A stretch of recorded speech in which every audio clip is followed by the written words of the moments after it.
नमस्कार जी। आज हम आपको बताने वाले हैं रेखीय वेग, कोणीय वेग, रेखीय विस्थापन, कोणीय विस्थापन, रेखीय त्वरण, अभिकेंद्र त्वरण और कोणीय त्वरण के बारे में। तो हम सबसे पहले शुरू करते हैं कि रेखीय विस्थापन क्या होता है। तो देखो, आपसे पहले इस साइकिल को देखें। अगर साइकिल एक सरल रेखा में चल रही है, आगे बढ़ रही है, तो इसकी प्रारंभिक स्थिति और अंतिम स्थिति के बीच की दूरी को हम कहते हैं रेखीय विस्थापन। अब जैसे हम एस से प्रदर्शित करते हैं डिस्प्लेसमेंट, लीनियर डिस्प्लेसमेंट, जिसको एस से प्रदर्शित करते हैं। अब बात करते हैं कोणीय विस्थापन की। तो कोणीय विस्थापन जो होता है, जिसे हम एंगुलर डिस्प्लेसमेंट कहते हैं और इसे थीटा से प्रदर्शित करते हैं। इसमें क्या है कि अगर हम मान लें कि ये एक्सिस है, मान के लें ये एक्सिस है, और अगर हम इस साइकिल की ये जो स्पोक है और इस स्पोक यहाँ पर हम स्पर्श रेखीय बल लगाएं, तो ये देखिएगा कुछ विस्थापित हो गया। अब यहाँ से ये कितने एंगल पर विस्थापित हुआ है, उस एंगल को कहते हैं हम कोणीय विस्थापन या एंगुलर डिस्प्लेसमेंट। अब अगर इसको हमने यहाँ से और यहाँ तक विस्थापित किया, तो यहाँ से और यहाँ तक की दूरी s, यहाँ से यहाँ तक की त्रिज्या स्मॉल r और कोण थीटा है, तो इसका संबंध है थीटा बराबर s/r। ठीक है। अब अगर s का मान और r का मान बराबर हो, कहने का मतलब जितनी त्रिज्या है उतना ही अगर चाप बनाया जाए, जितनी इसकी त्रिज्या है उतना ही ये चाप s की वैल्यू रहे, तो थीटा का मान 1 रेडियन होता है। ठीक। और 1 रेडियन जो होता है उसकी वैल्यू होती है 57.3 अंश। अब हम बात करते हैं रेखीय वेग की।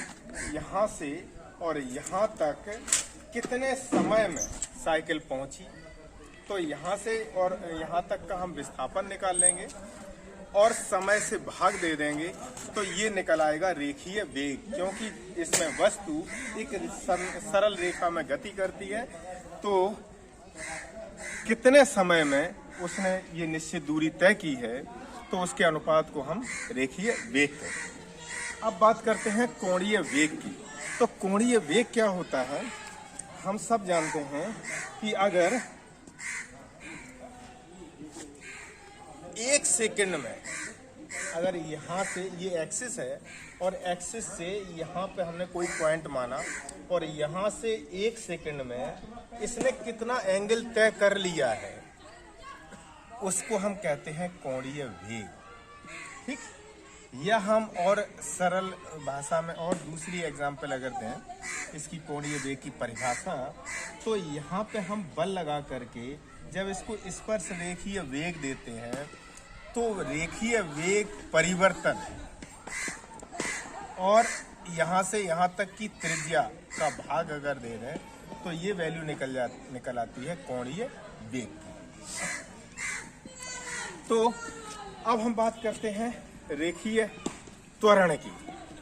तो रेखीय त्वरण क्या होता है कि अगर एक सरल रेखा में पिंड कोई गति कर रहा है, तो उसके वेग में परिवर्तन कितना है और निश्चित समय में या एकांक समय में कितना वेग में परिवर्तन है। जैसे इस साइकिल को हम लेके गए और यहाँ तक लेके आए, तो इस एक समय में कितना इसके वेग में परिवर्तन हुआ, उसको हम कहते हैं रेखीय त्वरण।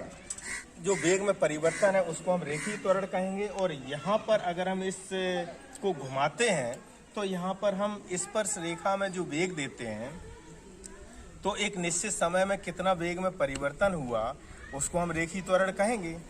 लेकिन जब ये घूमता है, तो घूमने पर केंद्र की ओर एक त्वरण लगता है, इस त्वरण को हम कहते हैं अभिकेंद्र त्वरण, सेंट्रीपिटल एक्सीलरेशन। तो अभिकेंद्र त्वरण, जिसको हम संकेत में प्रदर्शित करते हैं AC में, त्वरण को A से प्रदर्शित करते हैं, लेकिन अभिकेंद्र त्वरण को ए सी से प्रदर्शित करते हैं, स्पर्श रेखीय त्वरण को ए टी से प्रदर्शित करते हैं। कोणीय त्वरण का जो संकेत है वो होता है अल्फा। कोणीय वेग परिवर्तन की दर को हम कोणीय त्वरण कहते हैं। और कोणीय त्वरण जो अल्फा होता है और रेखीय त्वरण जो AC और AT का परिणामी होता है, जिसे स्मॉल a से प्रदर्शित करते हैं। तो त्वरण A और कोणीय त्वरण अल्फा में एक संबंध होता है, जो सूत्र है A बराबर R अल्फा। और इसको हम A बराबर R अल्फा लेके लिखते नहीं हैं। अगर हम वेक्टर फॉर्म में लिखेंगे तो हम इसको लिखेंगे A equal to alpha cross R। और इसको ऐसा लिखने की वजह है, जो हम वेक्टर का जो दिशा ज्ञात करते हैं उसका एक नियम है, राइट हैंड थंब रूल। बहुत बहुत धन्यवाद।